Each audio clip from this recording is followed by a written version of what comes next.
जैसे कि आप सभी जानते हैं, सच की हमेशा जीत होती है और हमारी एक छोटी सी प्रयास आप तक बड़ी खबर पहुंचाती है। तो स्वागत करते हैं आप सभी का STS न्यूज़ चैनल पर। आगे बढ़ने से पहले आप इस वीडियो को लाइक और चैनल को सब्सक्राइब जरूर कर ले और साथ में बेल आइकन भी प्रेस कर ले। चलिए बढ़ते हैं खबरों की।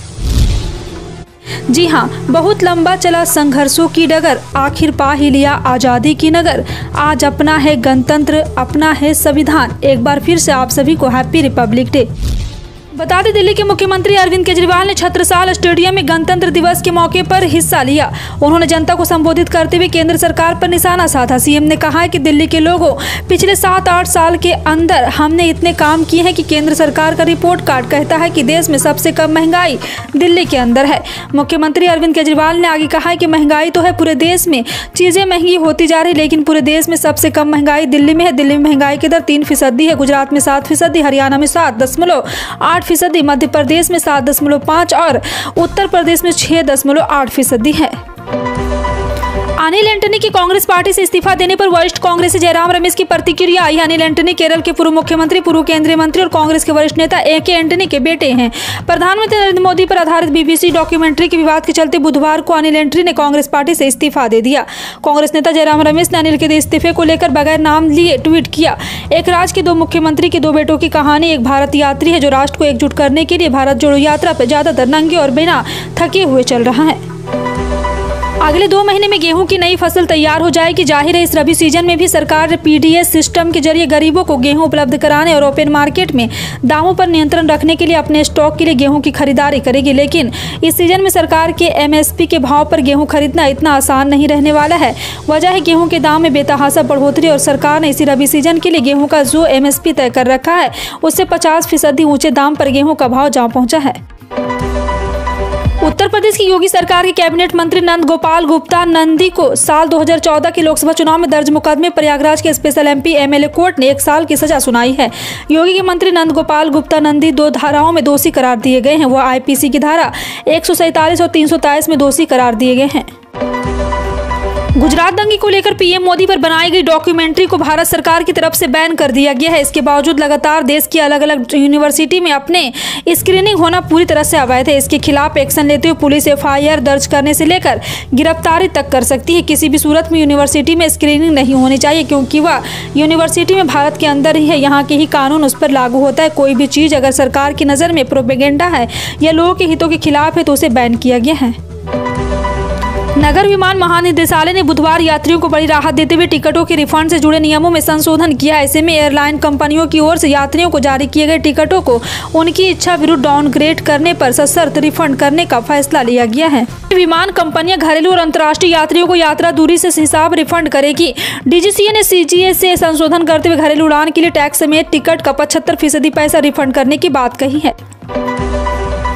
बता दें, केंद्रीय बिजली और गैर नवीनीकरण ऊर्जा मंत्री RK सिंह ने बुधवार को बिजली राज्य मंत्री और सचिव कृष्णपाल की उपस्थिति में राज्यों और राज्य बिजली उपयोगिताओं के साथ समीक्षा योजना और निगरानी बैठक की अध्यक्षता की।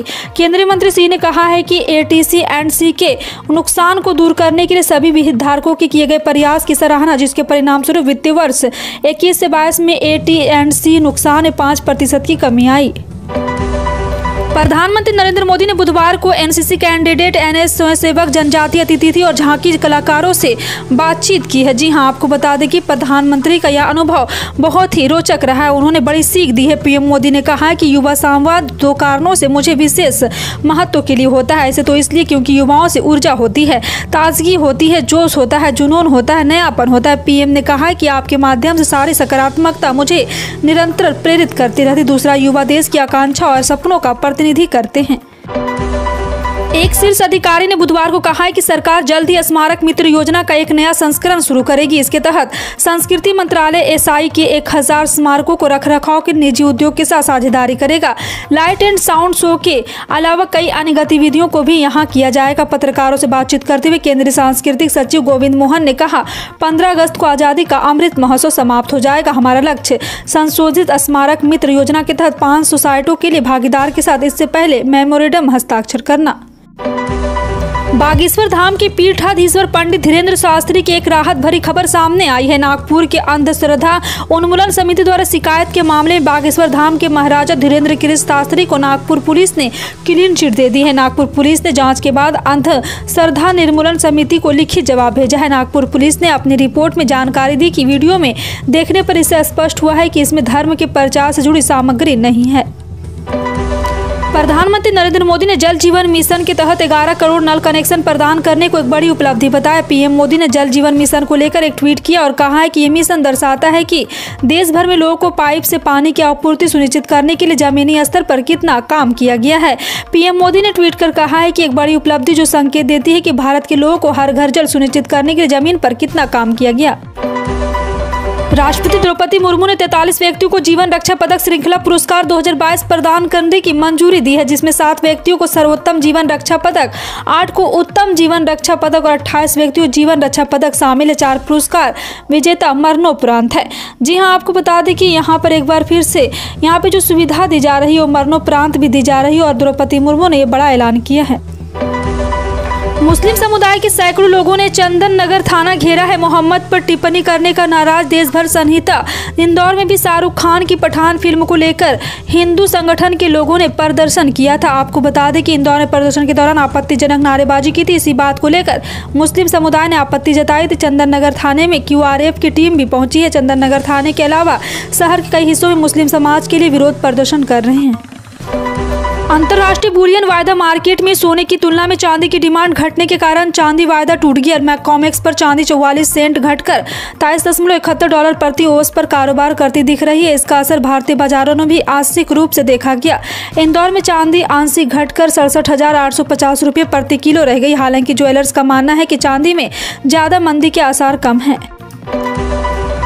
रेलवे ने स्पेशल ट्रेनों को जनवरी तक ही चलाया था, लेकिन अब इन ट्रेनों में यात्रियों की संख्या बढ़ने के बाद इनकी समयावधि को बढ़ा दिया गया है।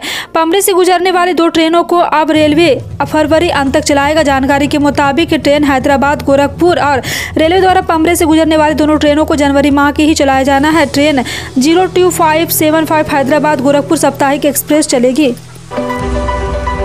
ऑनलाइन गेमिंग सेक्टर भारत में सबसे तेजी से बढ़ते क्षेत्रों में से एक है। साल 2023 में 5G टेक्नोलॉजी की पहुंच से नेक्स्ट जेन गेमिंग टेक के विस्तार में और तेजी आएगी। 2022 में 15 बिलियन डाउनलोड के साथ भारत दुनिया में मोबाइल गेम का सबसे बड़ा कंज्यूमर बेस है। ल्यूमिकाई की रिपोर्ट के मुताबिक इंडस्ट्री ने वित्त वर्ष 2021 से 22 में $2.6 अरब रेवेन्यू जुटा है और यह वित्त वर्ष 2026 से 27 तक $8.6 अरब पर पार कर सकती है।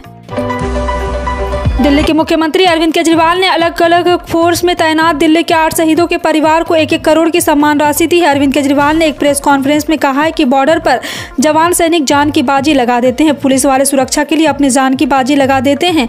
ऐसे जवान अब शहीद हो जाते हैं तो उनके लिए पहले कुछ नहीं होता था। केजरीवाल ने कहा है कि ऐसे शहीदों की जान की कीमत नहीं लगानी जा सकती।